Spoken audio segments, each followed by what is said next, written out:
dear friends, dear colleagues, dear President.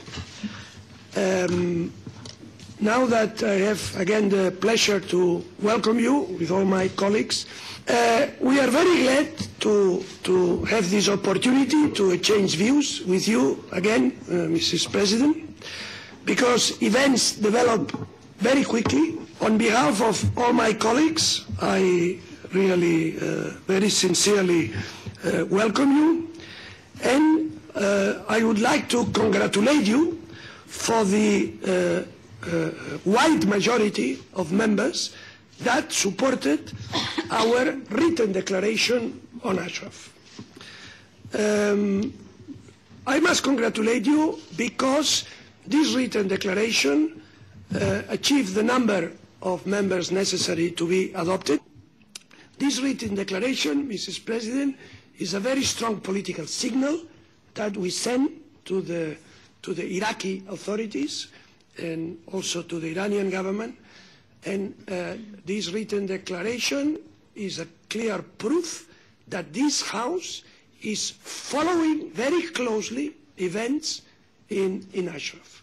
And we hope that this strong political signal will have an effect, a positive effect, to protect our friends, the residents of Ashraf camp.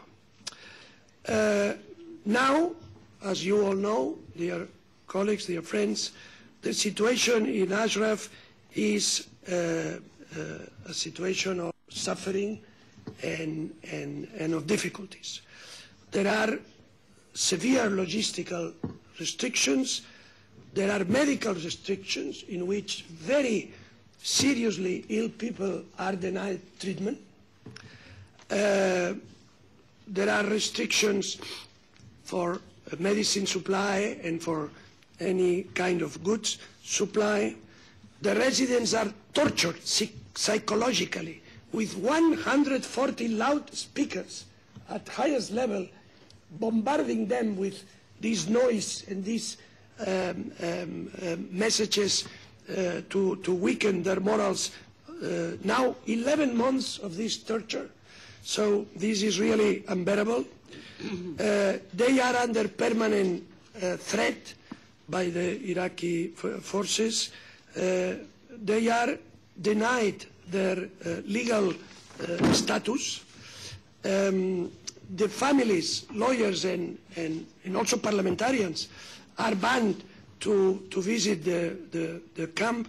Also NGOs and human rights activists that want to visit the camp, they are banned to visit the camp by the Iraqi forces. As you know, Ashraf residents, they had some gainful activities with which they could earn their lives. This is also suppressed now, so they cannot work and earn money as they used to do in the past. And they have also severe limitations for their freedom of movement inside the camp, which is something that for them, as you can understand, is something that is causing a lot of trouble.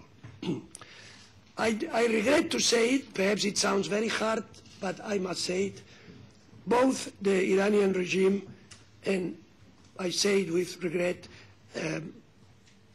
a part of the Iraqi government, they have both, the Iranian regime and a part of the Iraqi government, have turned virtually Ashraf into a prison.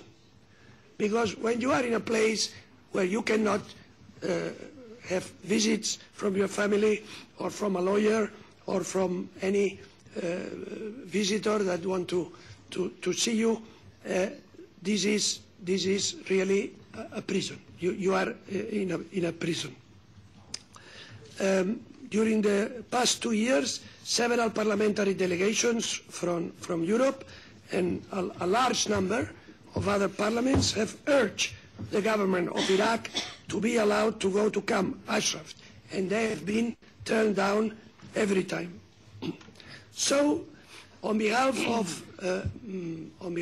Friends of Free Iran in this Parliament, and also on behalf of the Platform in Search of Justice, I now solemnly ask the following measures to be implemented to alleviate the situation of the residents of Camp Ashraf. And in particular, I address this to the European Council, to the High Representative, Baroness Ashton, and also to the Commission. First of all, the United States, under Article 45 of the 4th Geneva Convention and the Convention Against Torture and Non-Refoulement, based on bilateral agreements with camp residents, should be committed to the protection of Ashraf and take back the responsibility from the Iraqi forces. We reiterate the position of our colleagues in US Congress, emphasizing that the United States is clearly responsible of the harm already inflicted to Ashraf residents and of any harm coming to them in the future. Second, the 2-year siege on Ashraf, especially medical psychological torture, and the 10-month ban on profit work must be immediately abolished. Third, UNAMI observer team must be deployed permanently in Ashraf. UNAMI, United Nations, must be the guarantors, particularly of Article 2 of the Geneva Convention, and US forces must be responsible for providing protection for UN mission in Ashraf.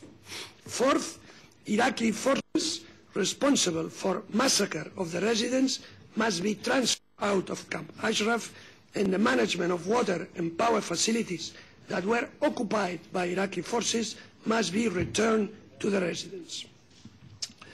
The United Nations, either UNAMI or the High Commissioner for Human Rights, should formally declare that the residents are protected persons under the 4th Geneva Convention and should have the basic rights and protections guaranteed under international law. 6, the Iraqi government must recognize and be committed to providing these rights under the 4th Geneva Convention. Failure to acknowledge these rights would mean the continuation of repression and murder. I want to call again on the European Council and on the High Representative for Foreign Policy that after this written declaration signed by 400 members of this House, they must take action. Parliament has spoken with a clear and loud voice, and now the Council and the Commission must listen to us and must take action.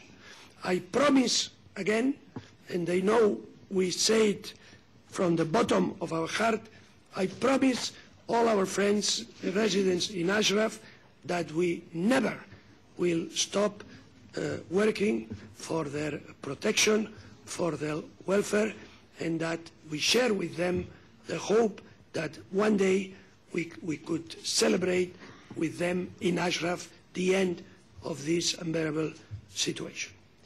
Thank you very much.